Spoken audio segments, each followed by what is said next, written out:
It's been a long time. Uh-huh.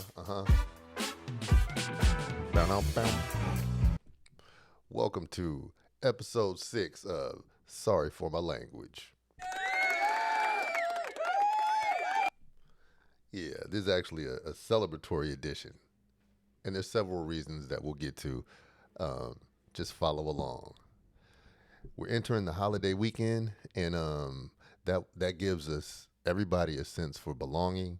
And so I'm going to tell you how we are doing this for you. But before I go any further, I'd like to thank our sponsors, Grindstone Universal. So whenever you see this,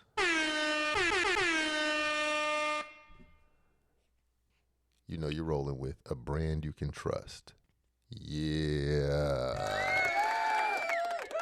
That's right, grindstoneuniversal.com. And today I'm wearing one of the turtlenecks. Let me give you some shimmy shimmy. Let me give you some bing bang boom. That's just a little something. This thing right here is the pocket, but of course I got to give you the other angle. Yeah, right here, you get the athletic stripping right here. Let me show you another little thing for those little cold mornings. Ooh, ooh, ooh, ooh, ooh, ooh. Yeah, the thumb hole. The most underrated thing in a garment that one can have. It's something about it that just makes you feel comfy. And believe it or not, that does supply some level of warmth. So anyway, at grindstoneuniversal.com, it's the epitome of luxury, the epitome of urban luxury. Excusez-moi. And it's a place where progress is made and truth is revealed. This turtleneck I'm wearing here is made of mercerized cotton. I'll discuss what mercerization is at some point in our relationship. I just got to get to know you better, you know. But anyway, grindstoneuniversal.com. Log on, play around. Yeah. So, I graduated this weekend.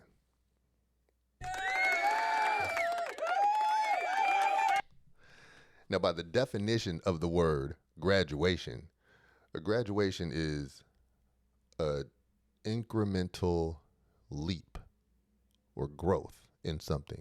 So I've grown, all right? I've grown out of something into something. But this isn't all about me. Now I'm wearing my glasses this morning because as I get into my story today, I might get a little misty. I'm not gonna lie. I might not. But this is just a little safeguard. But just so we one-on-one. Yes, it is me, the true and living. But I'm just gonna do this today. And I really fool with these sunglasses too. Anyways, today I would like to talk about the sanctity of a third place. A third place.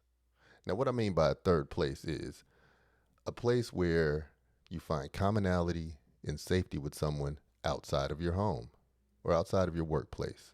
So, follow along. Listen. The first place is your home. The place where you go to sleep, wake up, eat, dress. The place where you feel most comfortable resting, raising, nurturing, existing. That's the first place. The second place is usually your place of work, okay, or the place where you get your provisions from to deal with the world. If you're unemployed, you probably have a second place where you got to work this and work that so you can at least acquire food. The third place is the place where you come together, you socialize. It's where family is built. It's where ties are made. It's where you run into people who have a common interest. And that common interest is usually that place. That's your third place. You owe nothing to that place. That place owes nothing. You don't sign a contract. You can't really lose that third place. It's just a place where you happen to find exactly what you need.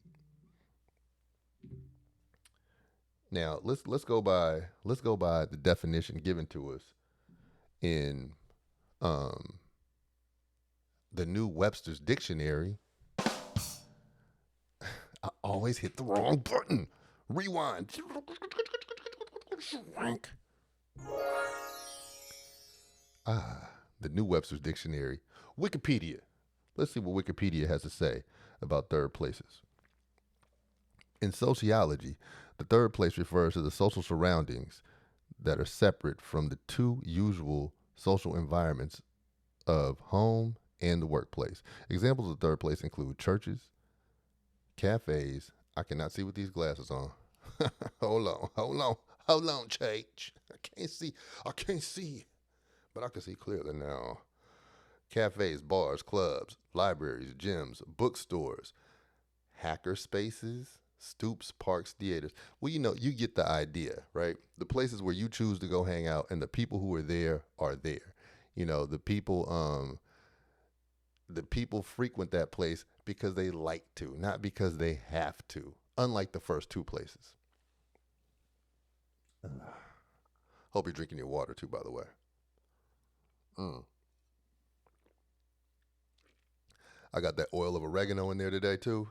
Man, if I never told you nothing good, oil of oregano, couple drops in your water, it balances your life out. I'm not gonna lie. Mm, mm, mm, mm, mm, mm. So now that we know what the third place is, there is. My goodness, I feel like I'm on eternal adjustment mode this morning, but let's keep it moving. Shout out to all y'all who exercised this morning. You want to keep it moving. You want to keep it moving. There's a certain way that you also need to breathe that will also calm you down and it will also enhance your life.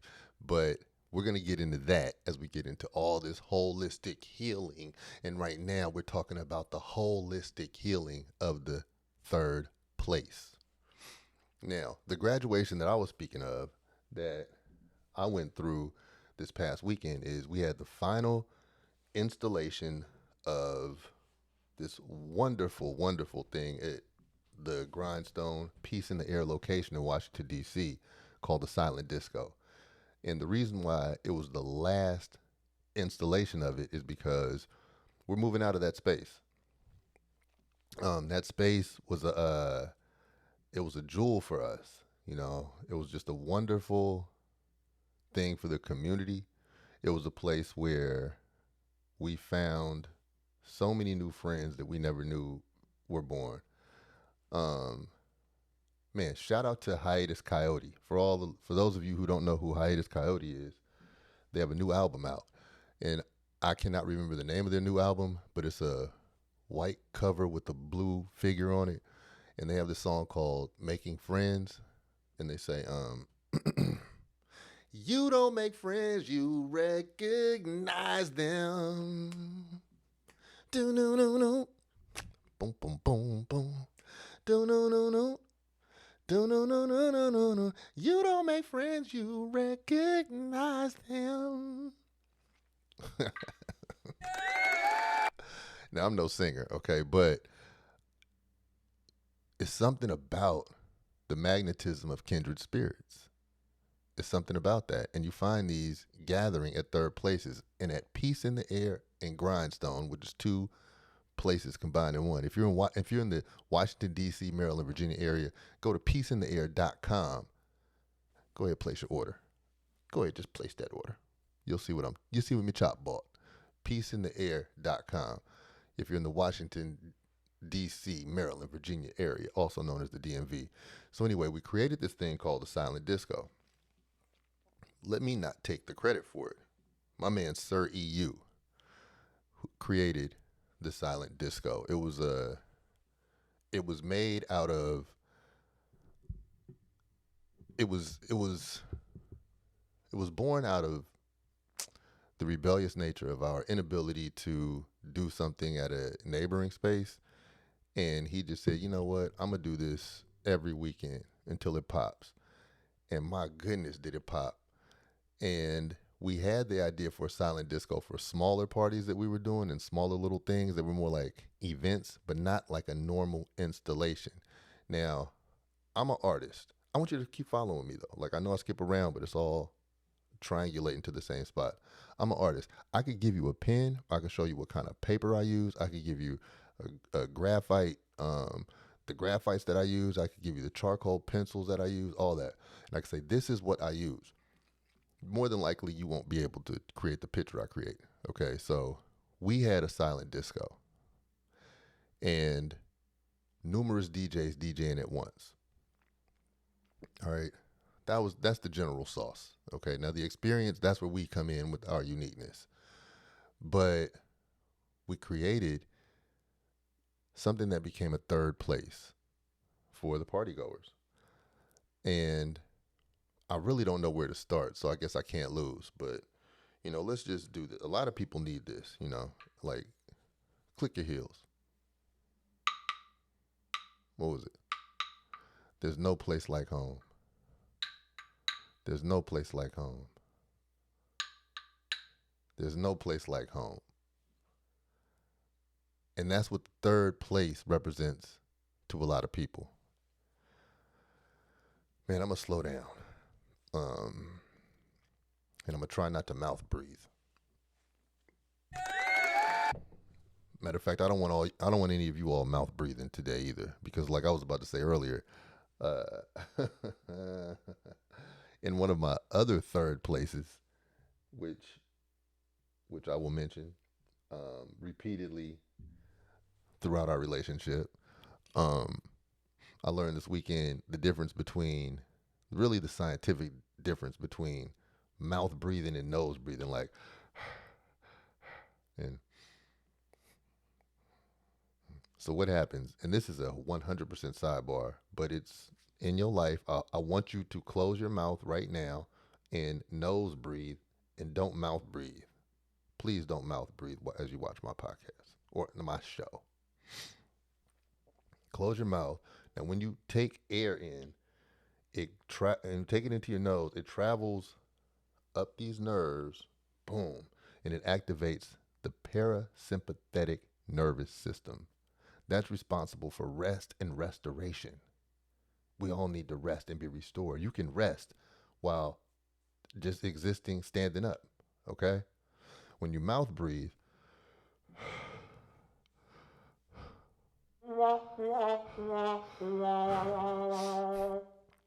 and you're taking all of that from your upper chest, and you're just breathing, what you're doing, you're putting your body in a stressful fight or flight mode, okay? You're running. And your body is ready to react in a way that the moment doesn't necessarily cause. It's no need for that.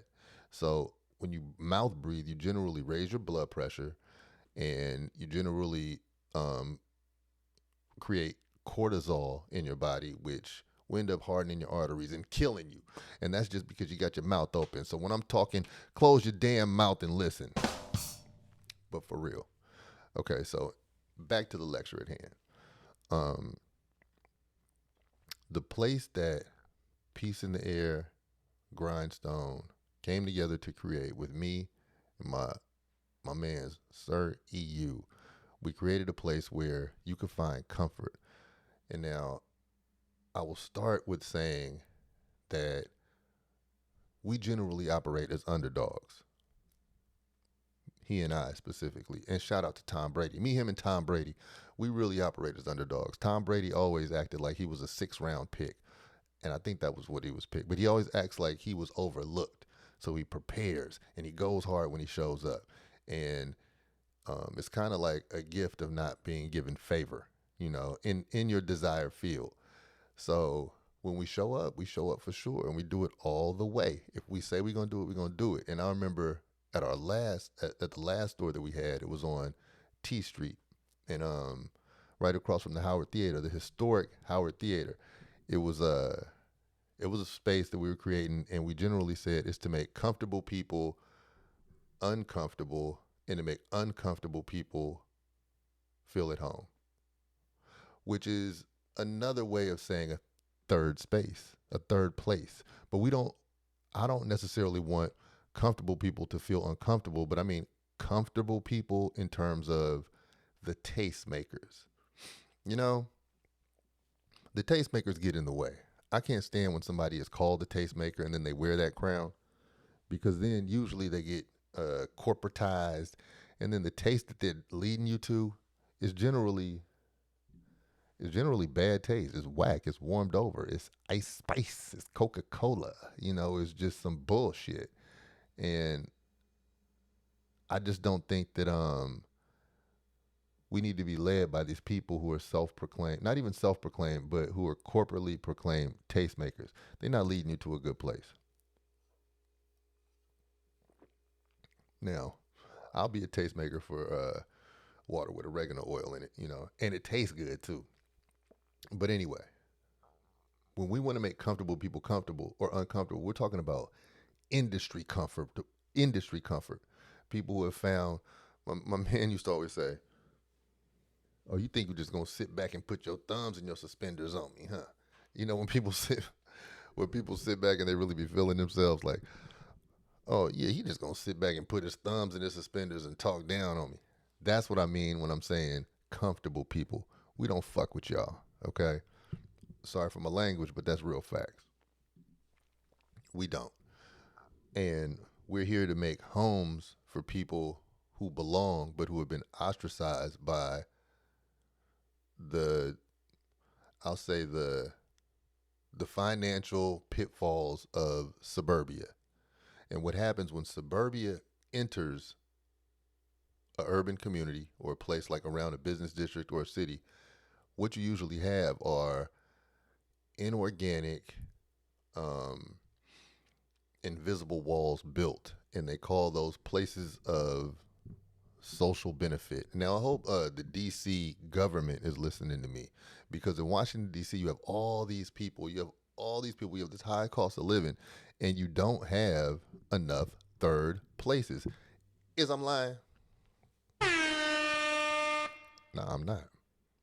It's not enough places where people can go and hang out for a common cause. And our silent disco was that. Our silent, the silent disco, it was in Adams Morgan. So for those of you all in DC, in Washington D.C., you know the Adams Morgan district. Now I always like to come to a spot, and when I'm first going into a spot, and I mean as somebody who's going to take over the lease or ownership, I always like to look at it and say, one day I'm gonna take this place that's been totally overlooked, and I'm gonna make this a crack house.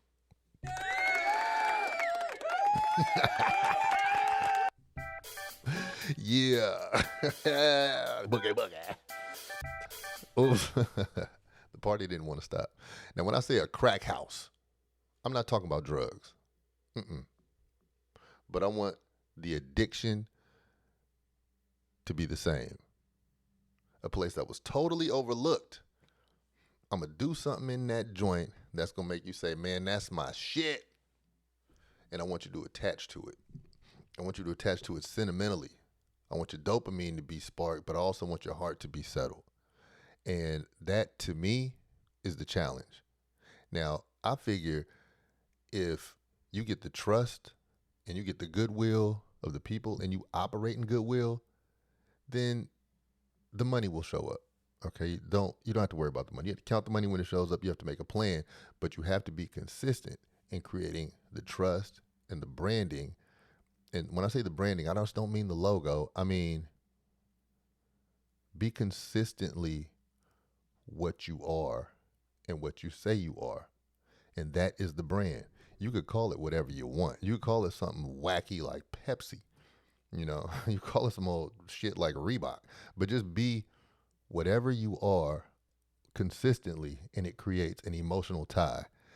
And when I say the crack house, that's what I mean. Just create a place where people exist in a way where they did not formally even think about seeing the place like that, or it was walked by. It was maybe even an eyesore, and that's what we created.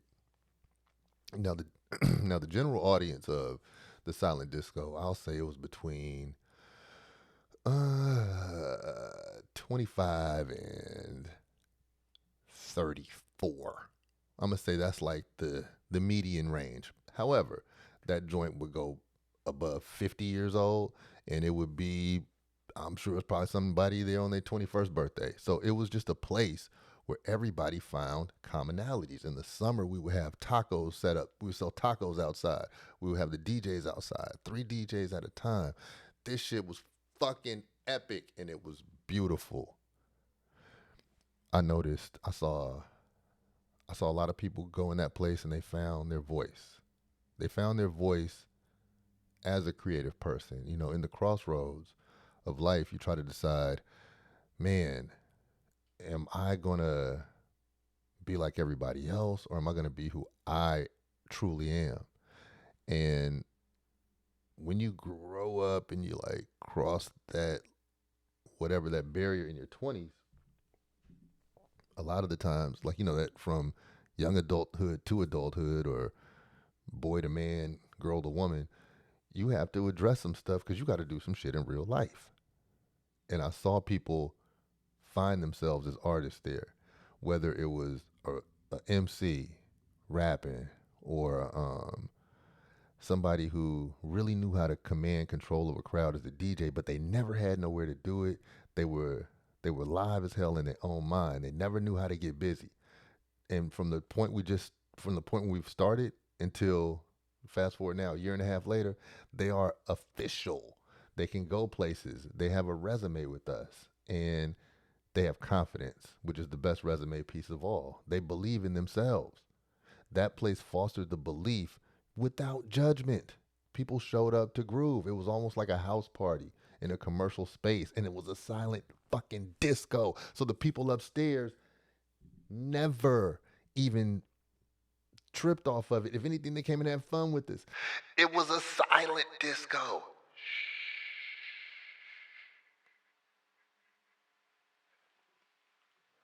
So you walk in there and you see people moving, but you don't hear nothing except the squeak of the shoes.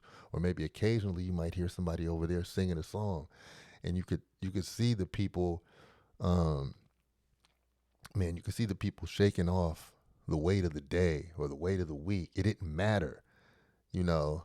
So tonight, you gotta leave that 95 up on the shelf and just enjoy yourself. Ooh, the groove, yeah. Let the midas and the music get to you. Life's not that bad at all when living in the silent disco. It was the shit, man. I'm not gonna lie. I just feel so. I feel so blessed to be able to be a part of something that allowed people to grow, blossom, meet, wear your funky shit. You know, be one of the fly people amongst fly people. Be one of the people who's bold enough to be in the know. Be one of the people who is bold enough to greet themselves and redefine what nightlife is like. Twist a spliff, sit out there. It's cool. Nobody's judging you. This is where we do this. Nobody up in here is driven off fake desires. The shit is all right. We're all figuring it out. We all understand that. This is our third place, the silent disco. There's peace in the air in that place. Um, One of the magic things about it is that we never had to have, we had security at first. We didn't need it. We didn't need that shit. Now, maybe, and let me say more than maybe, maybe somebody stole some shit every now and then, right? But in the instances that they might have stolen something from, because it's a store, it's a boutique, whatever the fuck they stole, they needed that more than I did, you know? They didn't, it was no smash and grab.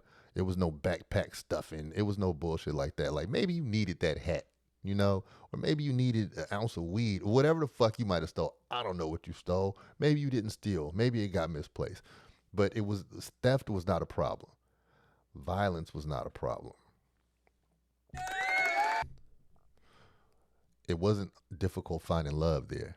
All kinds of different love, you know, but a lot of people found love within because, man, once you know yourself, you know over 90% of what you ever gonna need to know. And a lot of people found that there.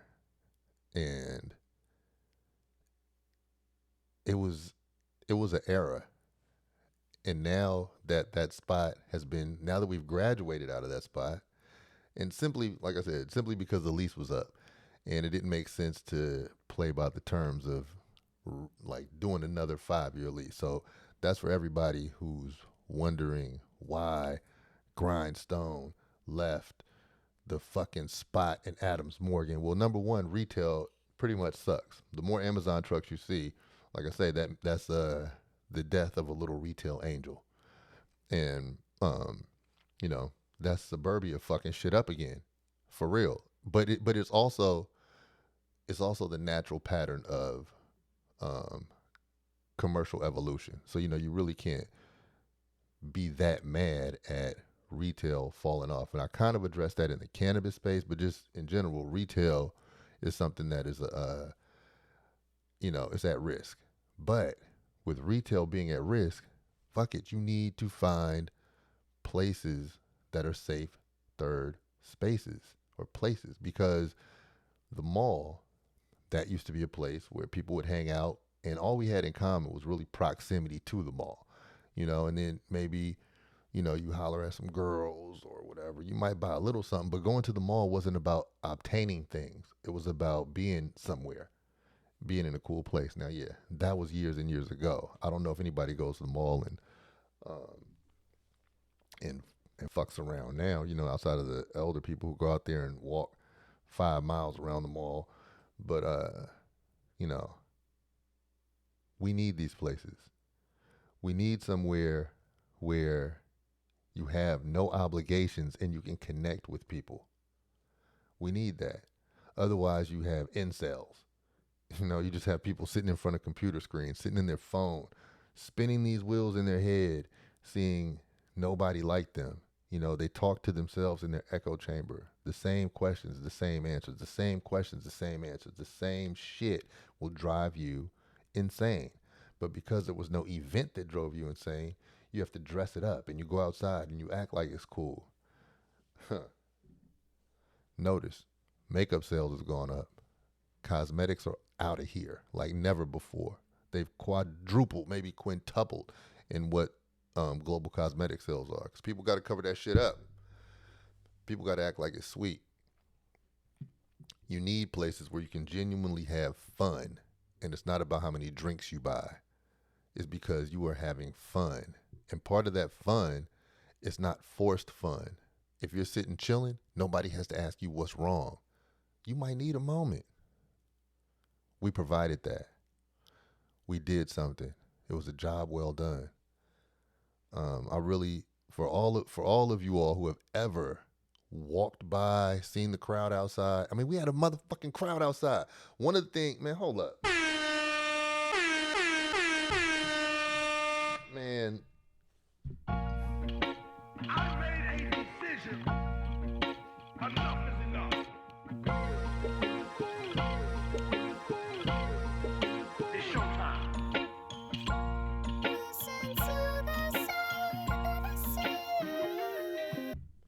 One of the things I always wanted to do was create a motherfucking line outside the spot. Guess what? We had that shit. First, we bought a certain amount of headphones, and we couldn't have, it wasn't enough people. It wasn't enough people to show up and put the silent disco headphones on. For those of you who don't know what a silent disco is, it's a place where everybody's given some headphones, and I probably should have said this first because a lot of y'all probably don't know what I'm talking about. But you put some headphones on. You have one or more DJs who are connected to your headphones, and each one of them is connected to a certain channel on the headphone. And so, depending on the color of the light that's blinking on the headphone, that's connected to what DJ is playing at the time.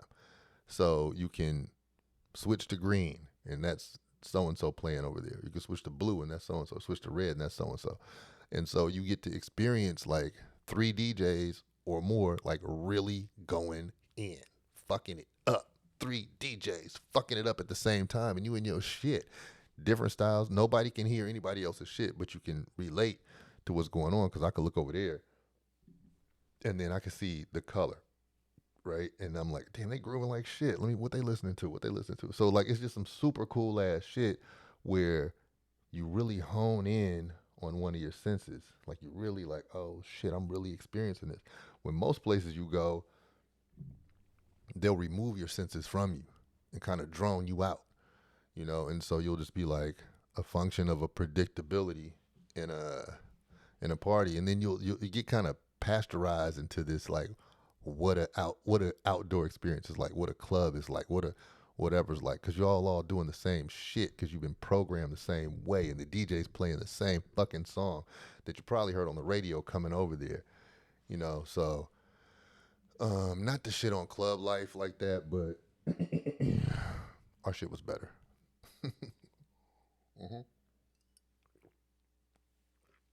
But club life, we need you to exist because club, lounge, bar life, you know, we need you to exist because we don't need everybody trying to do what we do or come where we are just for the sake of trying to be like it. Like it's the no get with zone.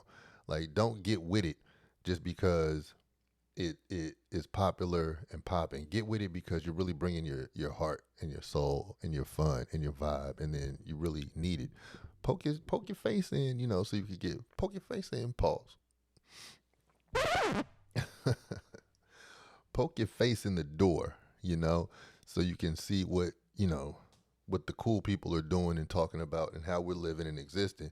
But you know, like I said, this is it's not only low obligation, it's no obligation.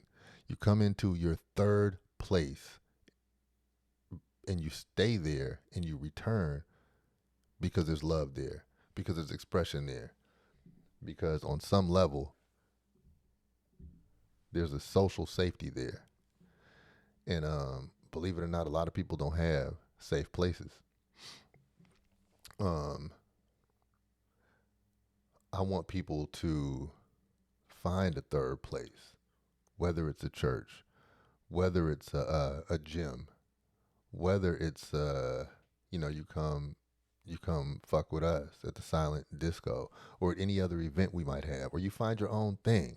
I want you to find a safe third place because where else do you find community? You might know, but don't get stuck in your fucking house. Okay? Even if you have family.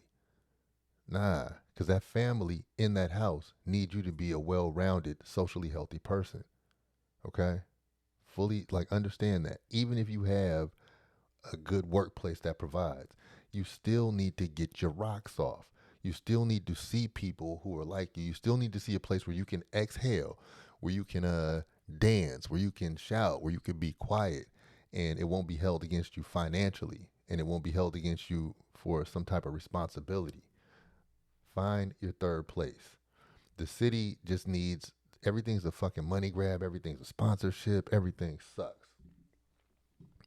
And that's why it's not very easy to find these places because you have to answer the reason its existence has to be validated with money. Okay. Um, and yes, money is a currency that makes shit work. All right. But there's a place where we also have to make humanity and money work together. We have to do that. And I think it was a huge testament that security was just not really necessary in the spot because we gave something off vibe wise and we received it back tenfold. And like in the last episode of Cheers, for those of y'all who watch Cheers, you want to go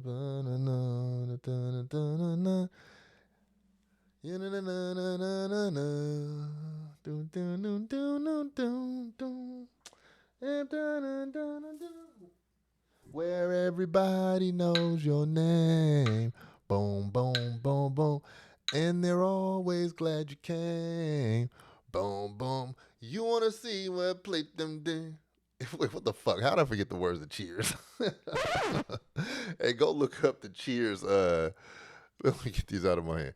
Go look up the Cheers theme song, the theme song to the TV show Cheers. You know, you want to go to a place where everybody knows your name. You want to see where troubles are all the same. You want to be you want to be where you can see the troubles are all the same. You want to go where everybody knows your name. Boo-doo-doo-doo-doo. Don't. Man, uh, I'm full of feelings right now because um, I'm talking about something lightweight from the third person sometimes that I'm the first person in. And while safe places are, I mean, third places are something that's necessary for the city, the fact that I was able to just sit in the function on Saturday night, this past Saturday, and see how it affected so many people and see just all the joy. And if there was like if there was a aura camera in the building, you would just be able to see all the glow that was being given off. Damn. Uh, I felt like I did my job. I felt like I did what I was supposed to do. The unwritten assignment was completed. We got a fucking A+. We did. Everybody who made the independent decision to show up, you got an A+ in being yourself. We as the facilitators, man, we got an A+. And yeah, there were hiccups here and there. Shit wasn't perfect, but that was part of the perfection. Is that shit wasn't perfect. And we weren't fronting like shit was perfect. You know, and we were doing what we were supposed to do. And sometimes, quite often, the party was not over until the sun came up over the horizon. And that's not even what ended the party. That's just how it would be. And man, shout out to our neighbors, Stacy, Ariel. You know, it's like for real. Y'all didn't trip off of us. And maybe it's because you didn't hear us. And maybe you did hear us, but like we never had no bullshit from them. And so when I tell people that when I tell people about managing people, now it's my style. Now I know there's several styles to manage people. Like if you're a owner of a business or if you're just a leader, um, there are some rules that apply universally. Okay, one of them is never let your never let your inability or not your inability, never let your what the hell is the word? Never let you being unsure become a weakness. Okay? So if you're unsure about something, don't try to cover that shit up and um, try to be fake strong like I do know.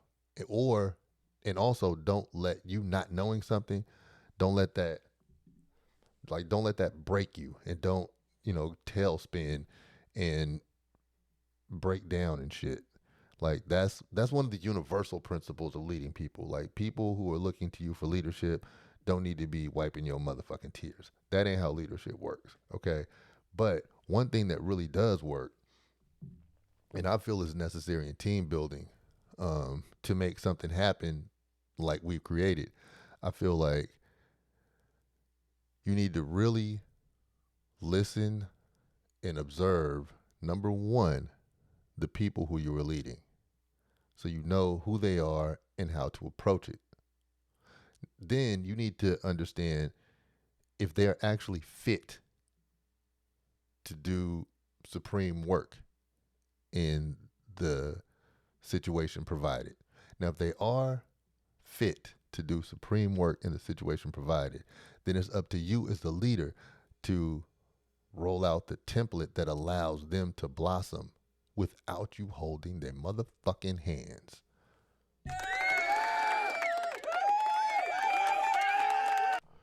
Don't be a hand holder in some street business amongst the pimps and the ladies of the night.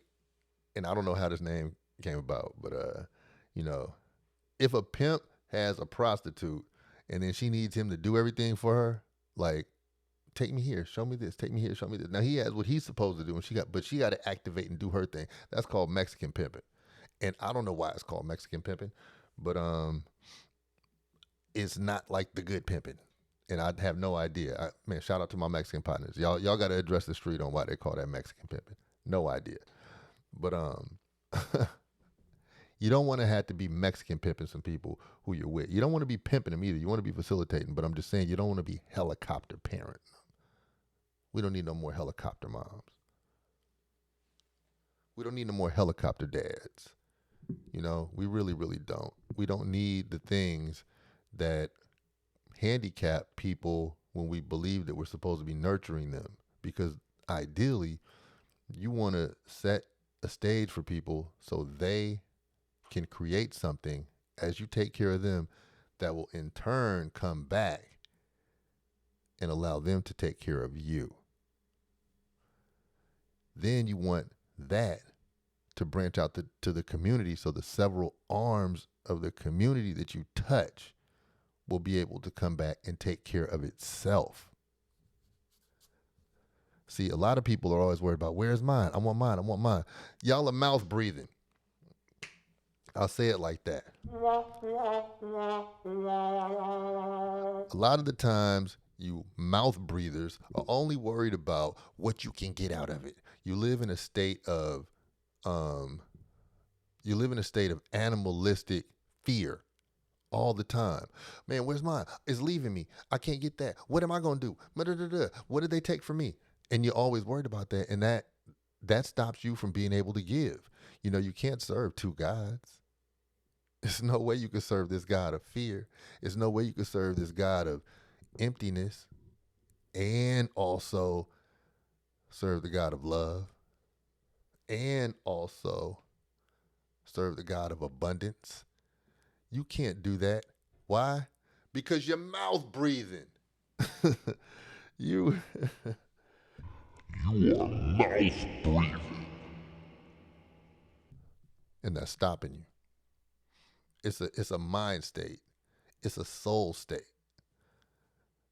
And I'm happy to say that what we did, it embodied the right spirit in the face of much adversity. And it would be unsolicited pop quizzes of adversity that would happen, and we would have to pass them. And we did with flying fucking colors. And this is me, man, just really just being thankful for it, honestly. So if you were part of our family, we love you. If you're a part of our family, we love you. We really want you to stay logged on to what we're into. For those of you who are unable to, I just want you to make sure you follow the journey, okay? And this is real spill. You know, follow me at grind_stone on Instagram, because that will be the Hansel and Gretel cookie crumb trail that'll lead you to the bigger piece. You know, GrindstoneUniversal.com will become the hub of all this culture of which I speak, but currently it is a fertile ground for you to find all the fly fashionable things that I create. But this culture, this family, this community, this global community, this brand, this this resignation to being oneself, this this self-actualization that has become contagious. This is what it's about. And I really want everybody from wherever you're watching this from to become part of it. You know, I also want you to go to peaceintheair.com, sign up for the email list if you're in the DMV, and you know, you'll get all the deals as they come. And it's just a whole big old hodgepodge of quality ass patchwork, you know? So anyway, I would be remiss to let this moment go without actually giving word to it and just telling everybody I really, really feel the love. My love languages are topped by what's the one? Acts of service and words of affirmation. And the fact that y'all did something to make it happen, and the fact that you all speak with positive confidence about it and about your experiences with us, man, I've gotten, you owe me nothing. And Um, Shit is great, man. Shit is great. Like Sam Malone said in Cheers, which is why I went to the Cheers. Which is why I tried to start thinking the theme song. He was like, "I must be in the last episode, man, dramatic.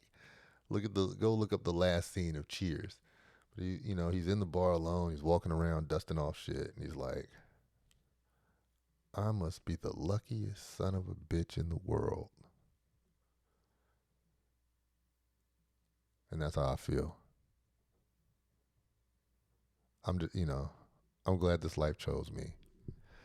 So I want everybody out there, if it's not with me, I want you to rock what you got in your third place. If you're a city official and you're thinking about how you want to make your city better, I want you to really consider, without commerce, if that's possible in your fucking brain, if you're able to say how soul investment, how people investment turns into commerce instead of just sponsorship and this and that brings something desirable. It doesn't. But I just want you all to understand that third places lead to sanity. Lack of third places lead to insanity. And we all need, everybody needs a hug. Sometimes it needs to be physical, but sometimes, you just need a hug from the environment that you're in because there's no place like home. So anyway, as I always do about this time, I got to go serve the greater good. This is Grindstone signing off for episode 6 of Sorry for My Language. Love y'all. Peace.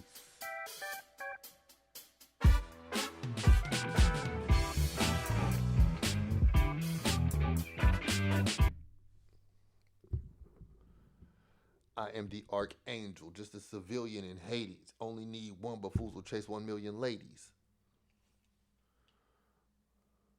Oh, shit.